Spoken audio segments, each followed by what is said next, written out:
Today, the life you'll experience is a Dongguan factory owner. From migrant worker to boss of a 1,000-worker plant, the rise and fall of a world factory is all in his eyes. I was born in a poor mountain village in Hunan, 6 of us crammed in a mud brick house. My parents scratched a living from the soil, but barely saved a dime all year. Villagers said beyond the mountains lay a place called Guangdong, full of factories, where you could make money. Those words took root in my little mind. I wasn't a bad student, but my family couldn't afford it. Before finishing junior high, my mother, eyes red, saw me off at the village gate with an old cloth bundle of food. Those a few years older, my father squatted on the doorstep smoking his pipe, then finally said, "Go, don't go bad. Earn money to build us a brick house." I nodded hard. Clutching borrowed fare, I boarded the green train to Guangdong for the first time. The carriage was packed with people heading south, just like me, no room even for my feet. The train ran a day and a night. The day I reached Dongguan, I was stunned. Recruitment boards lined every street. Young people seeking work everywhere, just like me. I joined a Hong Kong-owned electronics plant on the assembly line. Standing over 10 hours a day, fingers nearly raw, the pay pitifully low, but I never dared complain. 8 of us crammed into one dorm on bunk beds.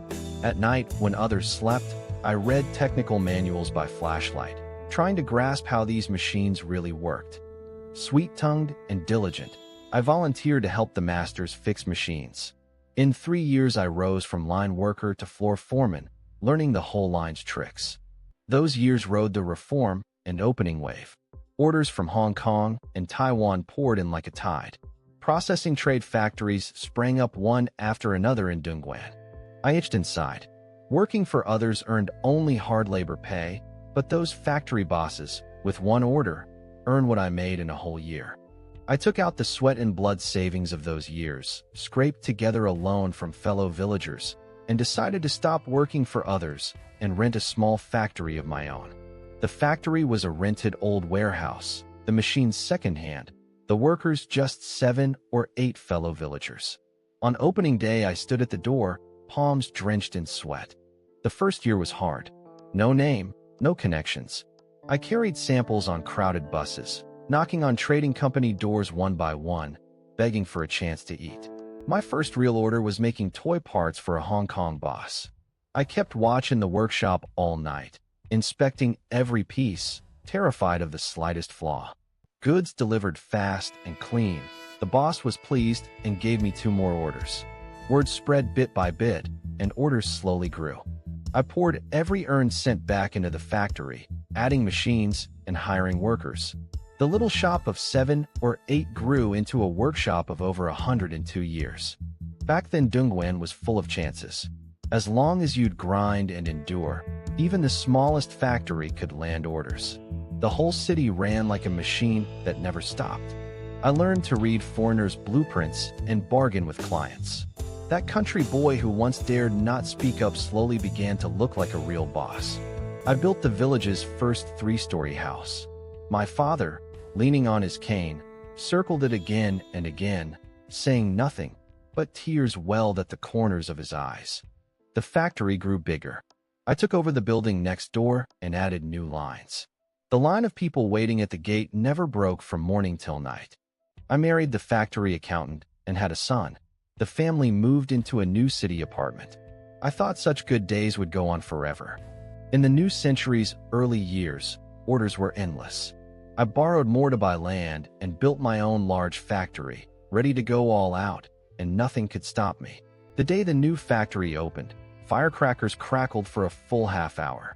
Over 1,000 workers marched in formation, machines roared as one, a scene I'll never forget. The factory ran 3 shifts a day, machines never stopping for 24 hours. Trucks queued in a long line at the gate, hauling out goods and hauling in raw materials. Clients stretched from Hong Kong to Europe and America, each order signed for a whole year. My office phone rang day and night, contracts stacked taller than a man. I became a famous boss in town, drove an imported car, spent lavishly treating guests. Those who once looked down on me now scrambled to toast me. All of Dongguan looked like the world's factory. They said for every few toys sold worldwide, one was shipped out from this very land. Workers came from all over. After shifts, the dorm district blazed with light, long canteen queues, while shops, salons, and food stalls all lived off the factories. I brought my parents to the city to enjoy life and hired the best tutor for my son. Returning to the village for festivals, the whole village crowded around, calling me boss. Those years I got cocky, thinking money would always come this easy. I borrowed to expand, pledged the factory for side ventures, growing bolder and more fearless. At its busiest, just paying wages took a whole day's queue. Standing on the rooftop, gazing over the factory grounds, I felt I could control anything. But the smoother things go, the more careful you should be. Back then, I only charged forward, never hearing the faint sound of wind rising in the distance. In 2008, the financial crisis swept in from across the ocean. Overnight, European and American clients canceled orders, the phone full of returns and price cuts. Orders were slashed in half. The warehouse filled with goods that couldn't ship, yet wages and rent still had to be paid in full, not a cent less. Banks pressed for loan repayment. Suppliers blocked the door, demanding payment. I mortgaged the city house and sold the car just to barely plug the holes one by one. Just as the crisis passed, a new hurdle came. Dongguan couldn't recruit workers, the young wouldn't enter factories, and wages climbed fiercer year by year. Materials rose, labor rose, land rent rose, everything rose. Only my processing price was held down hard. The profit on each piece was thin as paper. Factories around me moved their lines to Southeast Asia one by one. Workers there were cheap, rent low. Clients began forcing me to cut prices with their quotes. I thought of transforming, making my own brand. But design, R&D, sales channels all cost money and people, and at my age I just couldn't grind anymore. My son graduated from college and wouldn't take over the factory. "Dad," he said, "this contract work is long outdated. Young people now do internet and live streaming." I held on a few years, then truly couldn't anymore.